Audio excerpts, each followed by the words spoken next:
Olá, boa noite, seja bem-vindo ao Jornal da UFO. Na edição de hoje vamos falar sobre como evitar o impulso nas compras de Natal.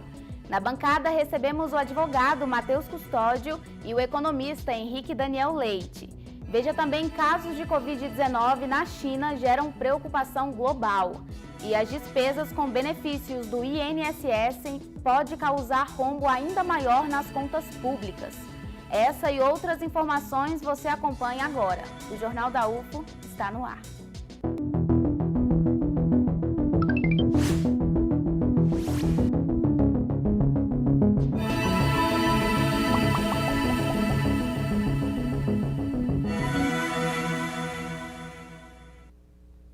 A escalada de casos de Covid-19 na China pode causar mais de 1 milhão de mortes. O avanço descontrolado deve gerar novas variantes e ameaça a cobertura vacinal em todo o mundo. 2 semanas depois do fim das restrições impostas para conter o SARS-CoV-2, uma explosão de casos atingiu a China. Dados oficiais apontam para pouco menos de 2.000 novos diagnósticos confirmados nas últimas 24 horas e 7 mortes. Dado que a maioria dos especialistas em epidemiologia diz ser defasado. Os hospitais estão lotados e não há uma política clara de contenção ao vírus. Uma mudança drástica em relação ao que vinha sendo feito desde o início da pandemia. A partir de 2019, a China adotou uma política de Covid-0. Os cidadãos precisavam passar por um controle rígido de mobilidade e estavam sob constante vigilância estatal. Ao longo de todo esse período, entretanto, o país asiático não conseguiu atingir uma boa cobertura vacinal contra a Covid-19. Um estudo da Universidade de Hong Kong mostra que a combinação de baixa cobertura vacinal com o fim de todas as restrições pode causar mais de 1 milhão de mortes nos próximos meses. A circulação do vírus em uma população tão grande também pode levar ao surgimento de novas variantes. Essa abertura muito rápida, sem um preparo das outras estratégias, fez com que eles acabassem criando um ambiente onde é muito mais fácil mesmo para o vírus se transmitir. Quanto mais ele consegue infectar pessoas, mais oportunidades ele tem de sofrer mutações. O nosso medo é que alguma dessas variantes possa colocar num risco maior a proteção vacinal que a gente tem no resto do mundo. O avanço de casos na China ameaça ainda toda a cadeia global de suprimentos hospitalares. É lá que estão as principais fábricas do setor. E é dos chineses que importamos máscaras, seringas e o insumo farmacêutico ativo, o IFA, material usado para produzir novas vacinas. E num provável cenário de crise, o país repetiria a estratégia usada no início da pandemia e impediria novas exportações, com o objetivo de garantir o abastecimento do mercado interno chinês. Nesta terça-feira, a Casa Branca afirmou que o governo norte-americano monitora de perto o avanço de novos casos na China e os impactos que o crescimento pode ter na compra de produtos hospitalares. Procurado, o Ministério da Saúde disse que os contratos firmados entre a pasta e os fornecedores garantem a continuidade da imunização para o ano que vem. A gente continua bastante dependente do mercado externo. No mercado externo, a China é de longe o maior produtor, o maior fornecedor de insumos. Se o país paralisa de alguma forma pelo sofrimento na saúde pública, isso acaba tendo um impacto importante no resto do mundo, principalmente naqueles que são mais dependentes. Nos países mais dependentes, infelizmente, a gente ainda se encontra nessa situação. A esperança de ganho para aposentados pode se transformar numa verdadeira bomba para o governo. As despesas com benefício do INSS ameaçam causar um rombo nas contas públicas nos próximos anos. O primeiro impacto será na revisão da vida toda. O governo estima um custo de 480 bilhões de reais no período de 10 a 15 anos. O STF julgou o benefício esse mês e corrigiu o que entendia como uma distorção da Lei da Previdência de 1999. Mas esse valor é 27 vezes menor, cerca de 17 bilhões de reais, segundo este advogado que participou da decisão no Supremo. O INSS ele busca fazer um terrorismo financeiro. Ele busca, do que convencer com argumentos constitucionais, ele busca colocar para o Supremo uma bomba econômica, O próprio ministro Gilmar Mendes, no julgamento, ele fala que o INSS colocou anos que decaíram no cálculo, que o aposentado não poderia entrar com essa ação. Ele fez um estudo muito sério, porém, sem os critérios da ação. Mas o INSS tem várias despesas com benefícios concedidos judicialmente. Ao longo dos anos, elas não pararam de subir. Em 1995, o valor foi de pouco mais de R$1 bilhão. Em 2005, saltou para 16 bilhões e meio. Em 2015, pulou para cerca de 72 bilhões. E em 2020, chegou a 85 bilhões de reais. Outras ações que são vistas como esperança de ganhos para os trabalhadores podem complicar ainda mais a situação do INSS.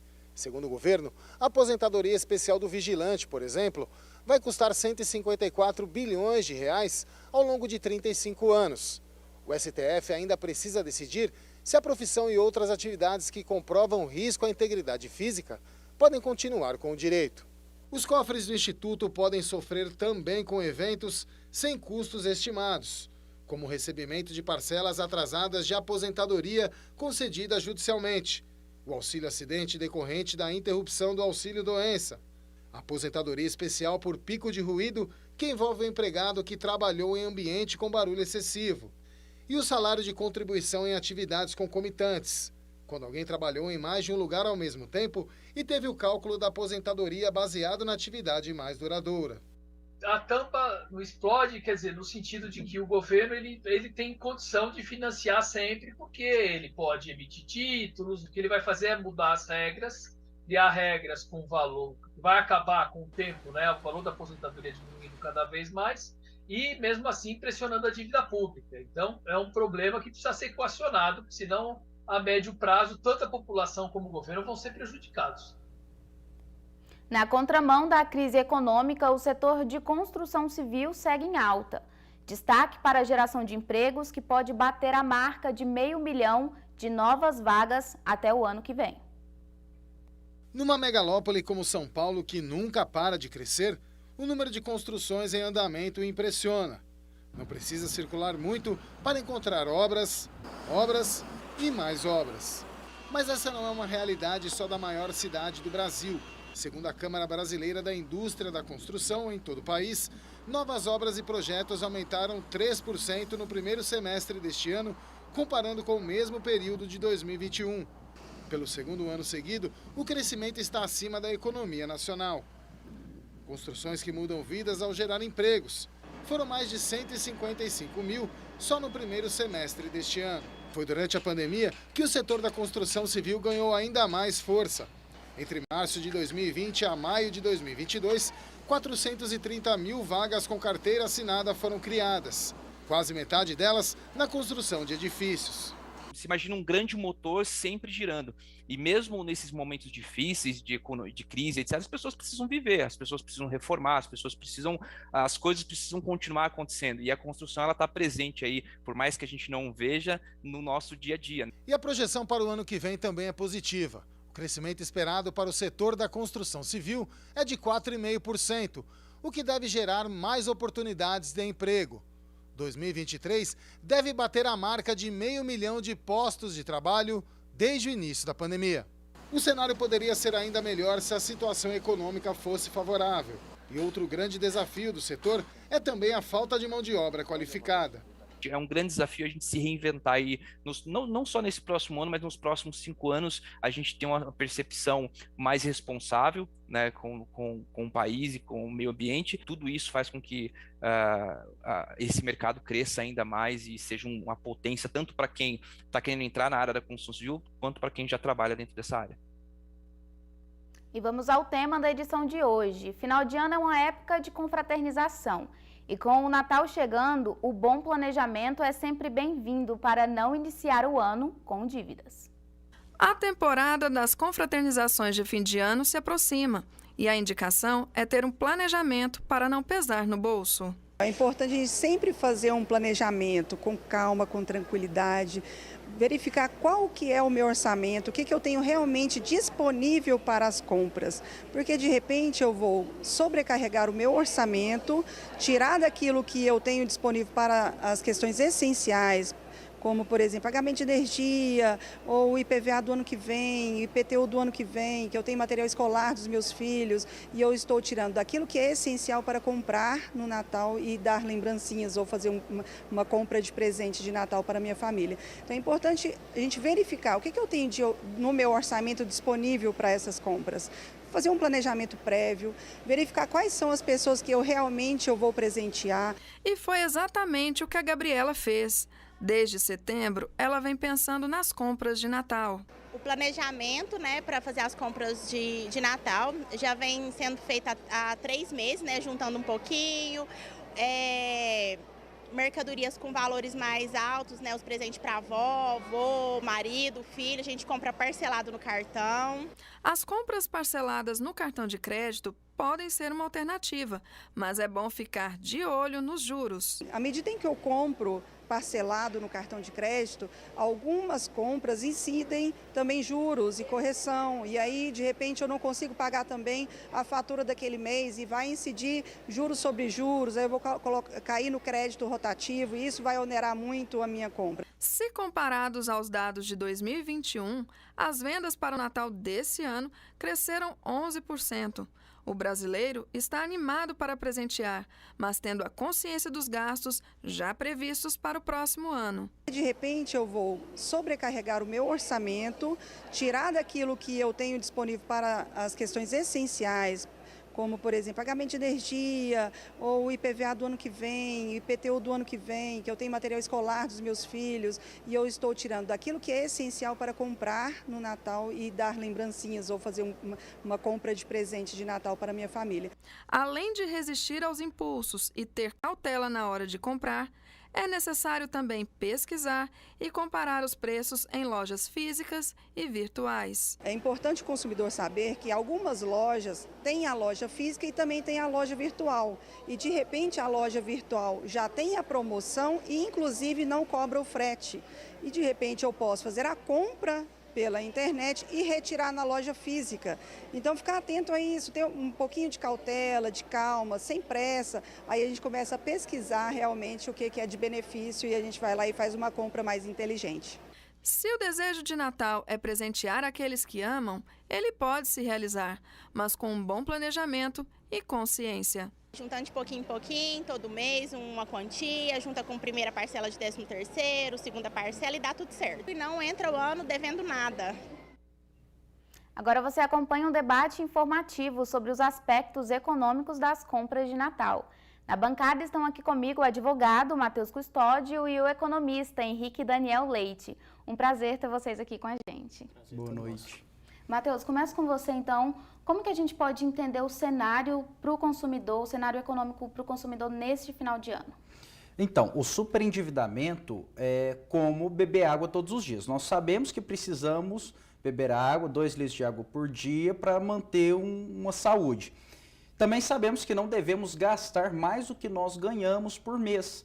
Mas no decorrer do dia a dia, principalmente final de ano, é difícil acompanhar isso. Então, o primeiro passo é, sem dúvida nenhuma, como nós vimos aí na reportagem, é ter o planejamento financeiro. Se você tem condições de comprar, não tem problema algum comprar. Logicamente, pesquisando por mais preços e promoções, você consegue ter, às vezes, um aproveito econômico melhor. Mas sem o planejamento financeiro, sem o seu planejamento, seja o seu pessoal e familiar, provavelmente você vai enfrentar um problema com o superendividamento lá na frente.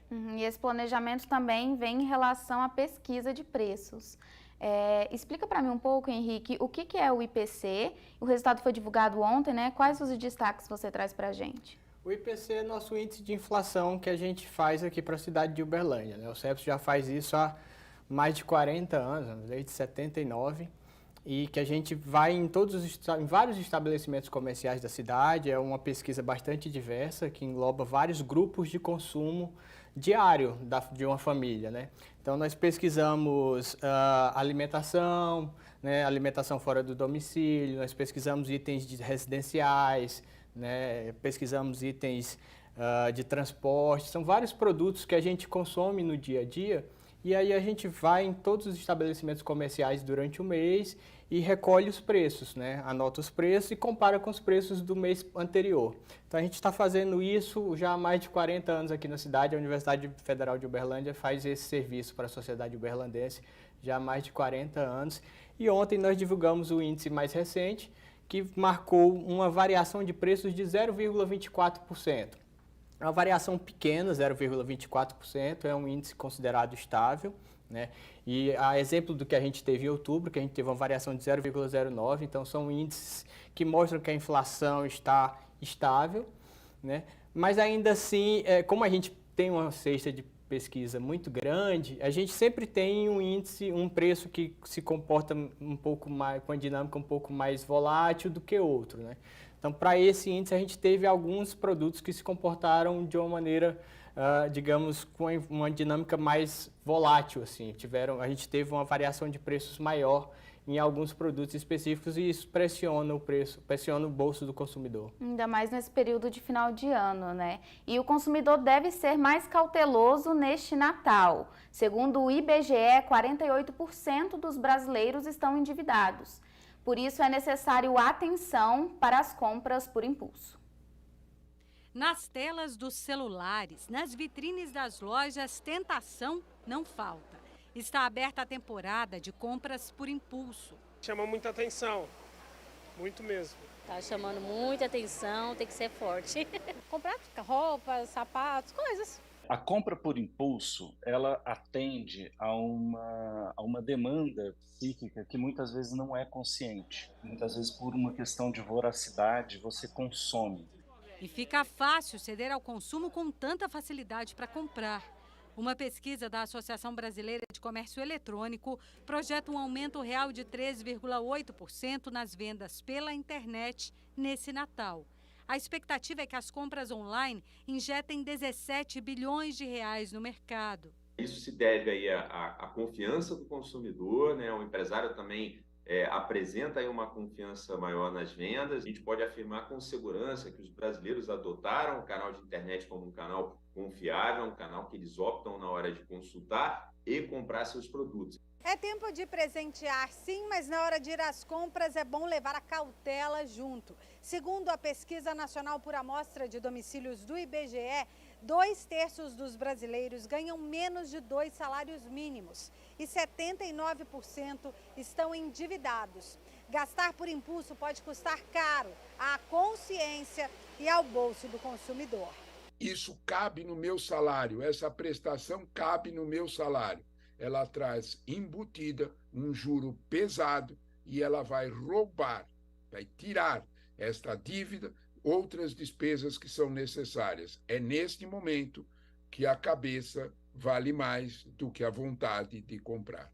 E é melhor que a razão dê lugar à emoção nesse Natal de grana mais curta. Nesse momento de impulsividade, a gente tem muita dificuldade de conectar o que está acontecendo agora com as consequências no futuro. É como se a gente apagasse a relação com o futuro e vivesse só o agora. Só que esse agora vai ser atualizado no futuro e a conta vai chegar. Cautela, né? Matheus, fala um pouco, dentro desse planejamento, como que a gente pode evitar esses gastos desnecessários?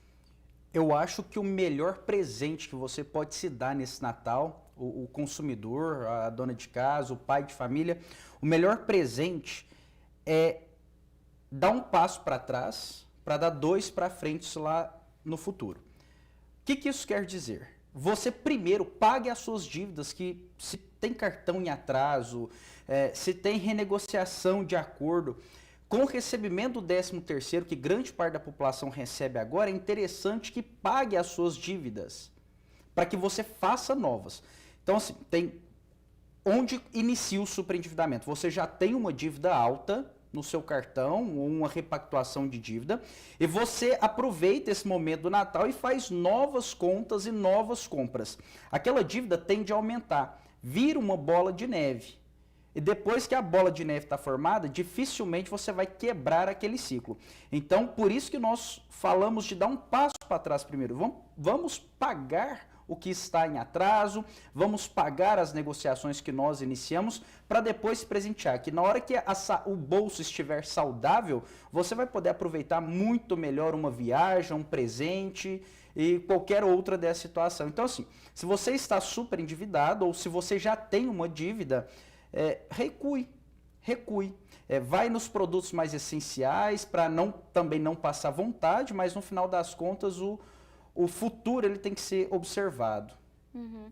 E também, assim, quer presentear todo mundo, dá pelo menos uma lembrancinha, né? Não precisa se endividar comprando grandes quantidades com altos preços. O mercado ele é muito diverso, tem opção para todo mundo que cabe em todos os bolsos.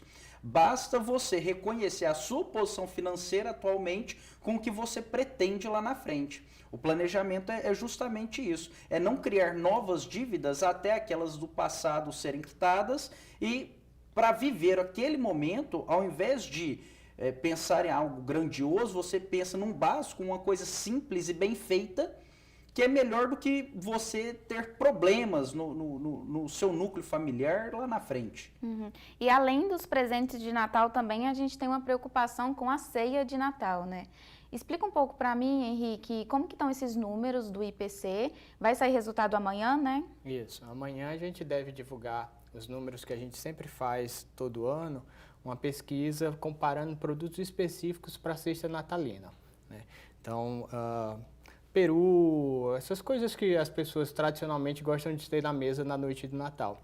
Então, a gente vai divulgar os números amanhã, estavam sendo finalizados hoje, mas uma perspectiva é que esse ano, durante todo esse ano, uma das coisas que pressionou muito a inflação foi o setor de alimentos. O grupo de alimentos, a gente é perceptível no IPC, ele subiu bastante. Tanto é que a cesta básica, hoje, se você olhar a cesta básica, que é outro número que a gente divulga todo mês, e o número que a gente divulgou ontem mostra que a cesta básica hoje custa R$ 660, a cesta básica de ontem é R$ 90 mais cara do que a cesta básica de novembro do ano passado. Então, a perspectiva é que os produtos da ceia de Natal, são produtos alimentícios, também tenham seguido essa tendência, né? Então, se a gente olhar para o setor de alimentos, para isso vai ser um Natal, infelizmente, mais caro, acompanhando esse crescimento dos alimentos que a gente viu durante o ano. Uhum. Tem alguns itens que você pode citar que estão em alta aí para as pessoas? Então, olhando para os resultados do IPC, os resultados da cesta de Natal eu ainda não tive acesso, estavam sendo finalizados hoje. Uhum. Agora, olhando para o que a gente divulgou a partir de ontem, a gente teve algumas coisas pontuais que afetaram o índice de preços e a cesta básica. Por exemplo, no índice de preços, frutas e tubérculos tiveram aumentos significativos. Então, por exemplo, a gente teve a banana e o tomate tendo aumento de mais de 24%. A cebola foi outra coisa que assustou o consumidor no mês passado. Ele teve um aumento de 38%, né? São produtos sazonais e são muito sensíveis a fragilidades climáticas, né? Então, a gente teve chuva de mais ou chuva de menos, o preço oscila muito, né? Então, a gente espera que esses produtos que são um pouco mais sensíveis ao clima, eles têm uma composição de preços diferentes quando a gente muda a estação climática. A boa notícia é que, por exemplo, também por conta da mudança climática, o leite, no mês passado, já estava mais barato, né? Porque encerrou o período de seca, e aí você começa a ter mais pasto e mais oferta de leite. Então, pelo menos desse ponto de vista, o leite vai estar um pouco mais barato. Mas, no geral, esse ano a gente teve uma pressão inflacionária sobre alimentos muito significativa, né? Ano passado a gente teve uma pressão muito forte sobre combustíveis, né? Do ano passado para cá especialmente. Do meio do ano para cá está razoavelmente controlado por conta da diminuição dos impostos, que foi estabelecida no meio do ano e deve ter tem validade, pelo menos programada, até o final desse ano.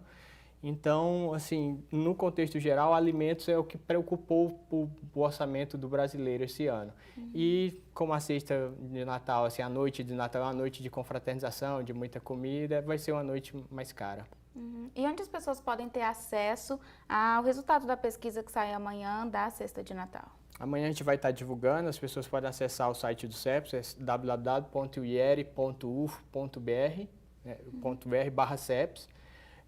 Mas é muito fácil de encontrar se você entrar no site da UFO ou no site do Comunica, que produz toda a divulgação das coisas que a UFO produz e é tranquilo de achar os dados. E, obviamente, a gente vai estar falando, acredito que a imprensa uberlandense vai estar mostrando mais essa pesquisa que o CEPS produz para a sociedade uberlandense. Ficar sempre atento, né? Henrique, muito obrigada pela sua participação aqui com a gente. Eu que agradeço poder vir e falar sobre a pesquisa, mostrar os resultados. Boa noite a todos os telespectadores. Muito obrigada. Henrique, então, sua palavra final, o pessoal de casa que está assistindo a gente, como prevenir aí nesse Natal para não começar o ano com dívida?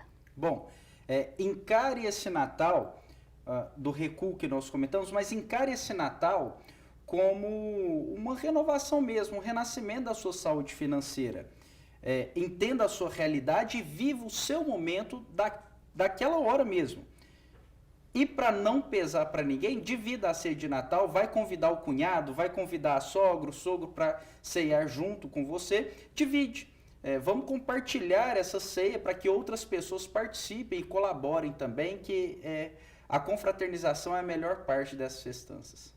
Muito obrigada pela sua participação, Matheus aqui com a gente também. Eu agradeço e boa noite aos telespectadores. Boa noite. E amanhã tem novo episódio do UFOcast. Vamos conferir o tema com o Matheus Minúncio. Boa noite, Sara. Para você que está acompanhando a entrevista do Jornal da UFO sobre compras de Natal, te convido para acompanhar o UFOcast de amanhã, que será sobre educação financeira. A Jussara Coelho vai estar junto com a Sara na apresentação do programa para receber o coordenador do Núcleo de Educação Financeira da UFO, Danny Rogers, e também a coordenadora do projeto Educação Financeira, uma ferramenta na instrução de jovens para o uso consciente do dinheiro, Alísia de Melo Queiroz. Você vai conferir como fazer um planejamento financeiro, como investir e ainda como gastar melhor o seu dinheiro.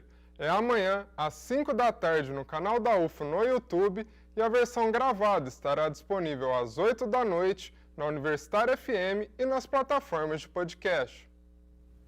Morreu no fim desta madrugada o ator Pedro Paulo Rangel. Ele tinha 74 anos e lutava contra problemas de saúde relacionados ao tabagismo. O artista estava internado no Centro de Terapia Intensiva de um hospital particular do Rio de Janeiro desde novembro. Ele tratava de complicações do quadro de doença pulmonar obstrutiva crônica. Pedro Paulo era fumante e lutava contra essa doença há 20 anos. A informação foi confirmada pela família. Em mais de 50 anos de carreira, Pedro Paulo teve papéis marcantes em novelas e no teatro.